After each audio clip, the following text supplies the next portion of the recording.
There is nothing more enjoyable than games and jolly cooperation, and by that I mean grinding your friends' gears to the point they wish to start a 30-year war by throwing you, the keyboard, and the controller you're holding out the window like the year was 1618. Yeah, look, the history-altering 30 years war erupted across all of Europe because some dude in Prague decided to throw two chaps out a window, so don't say that you don't learn anything on this channel.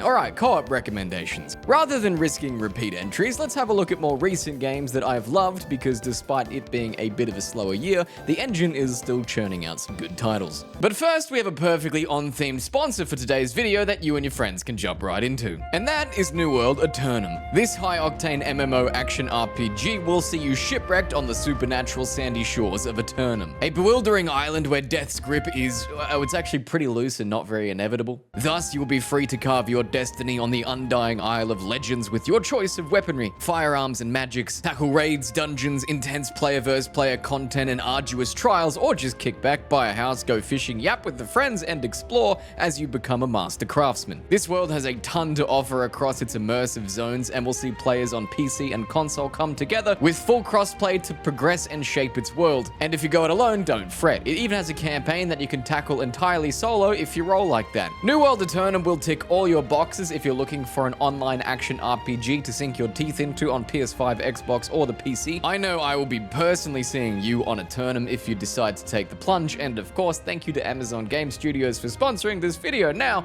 let's cover some co-op games. Don't Starve was a legendary game for me, so imagine my delight when I realized the developers had made yet another game with Rotwood. Keeping a somewhat similar, yet somehow even cooler and more colorful art style, they've thrown away the survival genre and gone balls deep into the 2.5D dungeon crawling hack and slash realm. And let me tell you, they do it well. With a wide and surprisingly juicy array of enemies that don't just commit to one attack, but often have a beefy little moveset of their own, coupled with a wide variety of weapons for players to use that also have their own combo-laden movesets, Rotwood has a lot to offer for people that like games along the lines of Cult of the Lamb, which was the nearest comparison that I could think of off the top of my creatively bankrupt dome. This one's playable online and locally with 4 players, and it's on this list, so saying to check it out is a bit redundant. I really do love survival games to play with friends, but sometimes it's a bit hard to find good ones. It might be because I've played so many that the luster is dulling, but let me say, Abiotic Factor really pulled me and a group of friends right back into the genre.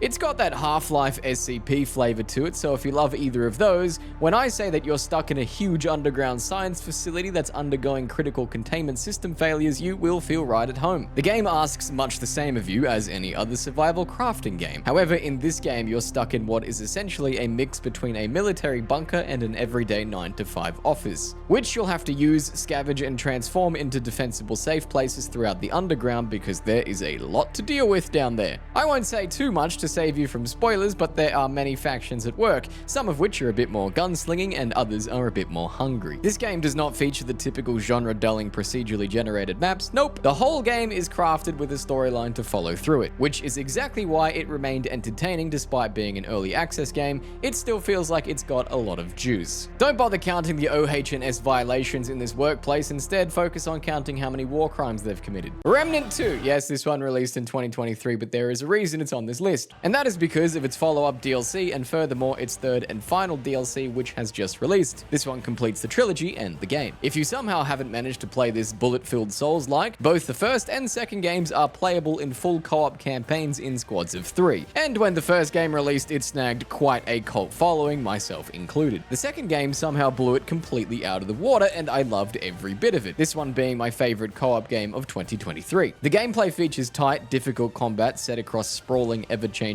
worlds where a force called the Root corrupted Earth and many other planets. It's a third-person shooter blended with Souls-like action that'll pit you and a squad of 3 against some pretty goddamn cool bosses. Best of all, no campaign is ever the same thanks to the game's procedurally generated tile system. That'll change the adventures for everyone with so many secrets to uncover amongst it all. You can drop in and out of a friend's game, and despite them being on the very same planet, they'll have different places to go and different bosses to fight. It's safe to say I love this game, and it's got a lot of meat you can sink your teeth into across both of its games, whether it be 1 or 2, they both slap. Core Keeper released in 2021 on Early Access. Yes, I know this is a game about 2024 games, so fast forwarding to 2024, this brilliant little sandbox survival adventure game has emerged from under the dark carpets of Early Access and erupted with its full 1.0 release. This game is one for the explorers, the builders, and the minders, so if you like games like Minecraft, Terraria, or Stardew Valley, Core Keeper might be right up your alley. It's a really solid mix of base building, cavern exploring, combat having, and mystery cracking that makes this one so goddamn charming for me. Waking up in the underground expanse, you'll be building up a base, probably for far too long, and then setting off to crack the secrets of the core, which you can only do by delving deeper and fighting your way through anything from regular enemies to ancient titans that happen to house the secrets of the long-forgotten world. The secrets usually unlocking lost technology that will have you wanting to return back to base and play The Sims, as you retrofit the entire thing with what you've just found in a vicious cycle of upscaling your lovely base. Playable with up to 8 players, I promise this is one addicting little adventure that you won't regret.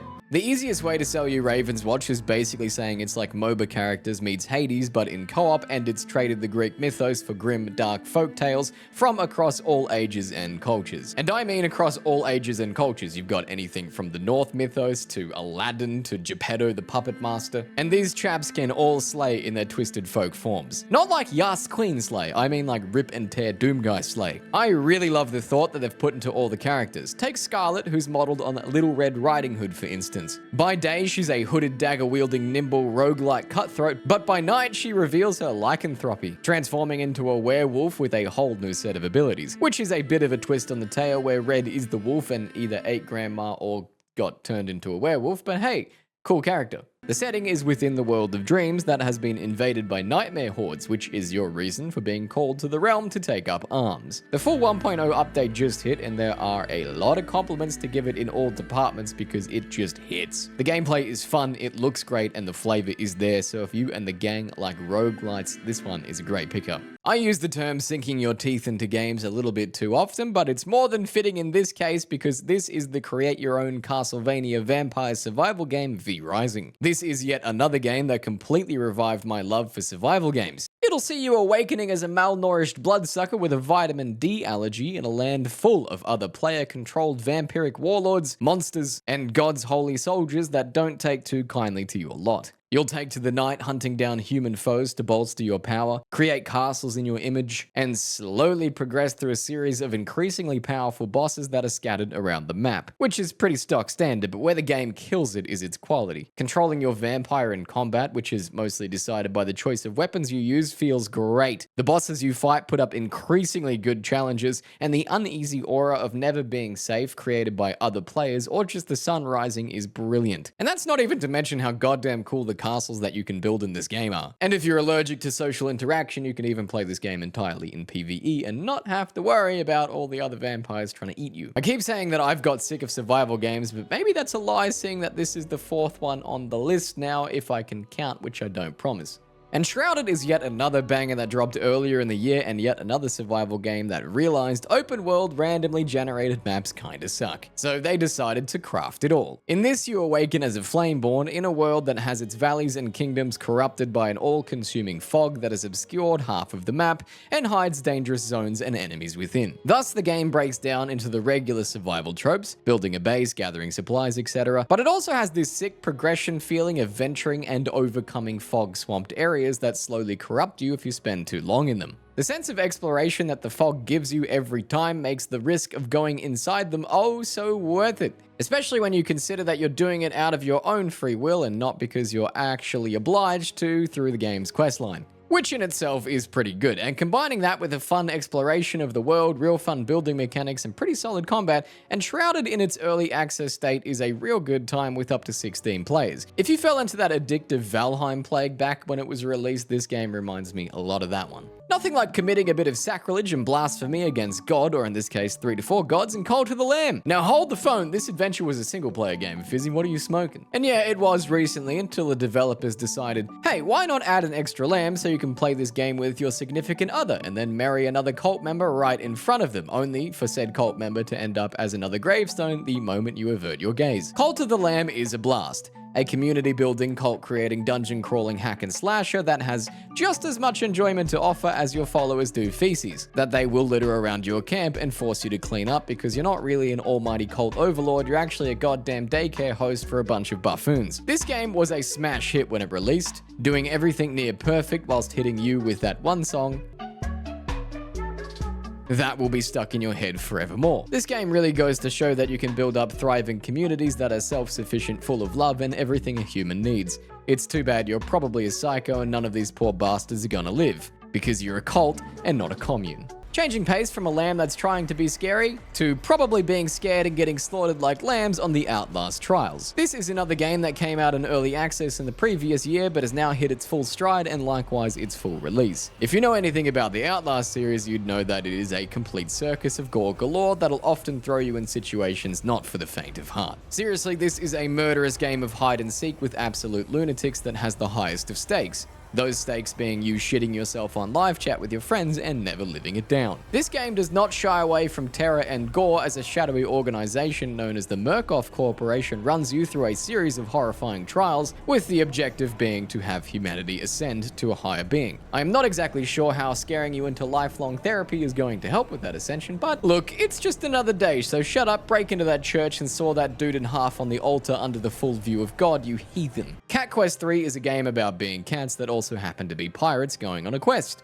It's a good change up from the previous entry, and the only thing that will hit harder than how cute this action RPG is the sheer amount of perfect puns it throws at you. I mean, you're a privateer hunting pirates in the Caribbean. Oh, and you're also searching for the North Star, which is a long-lost mythical treasure. But may I direct your attention to how you're playing a pirate cat in the sickest adaptation of Pirates of the Caribbean you've ever seen? Now, is this game difficult or challenging in any way? No, not really. I would bet that a toddler with a Steam Deck could probably get the job done, but is it fun? Oh yeah.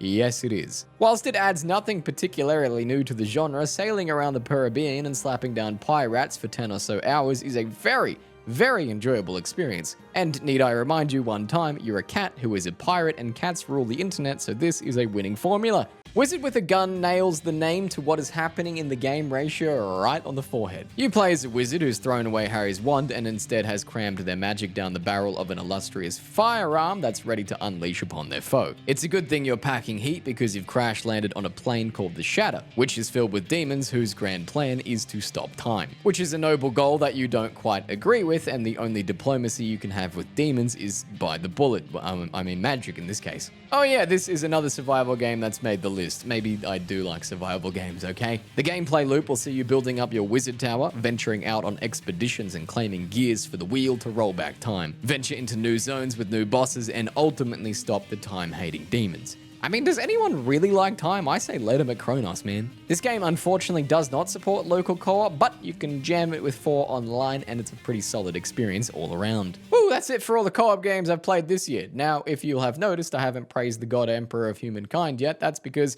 I haven't got around to Space Marine 2, so hopefully Big E doesn't smite me off his golden porta potty in the middle of the universe. But if you do want an additional recommendation, definitely check out Warhammer 40k Space Marine 2 because that game looks goddamn sick and I will absolutely be playing it. And hey, if you thought that this video was pretty good, maybe hit the channel with a subscription and come back when I talk about more games eventually. Soon.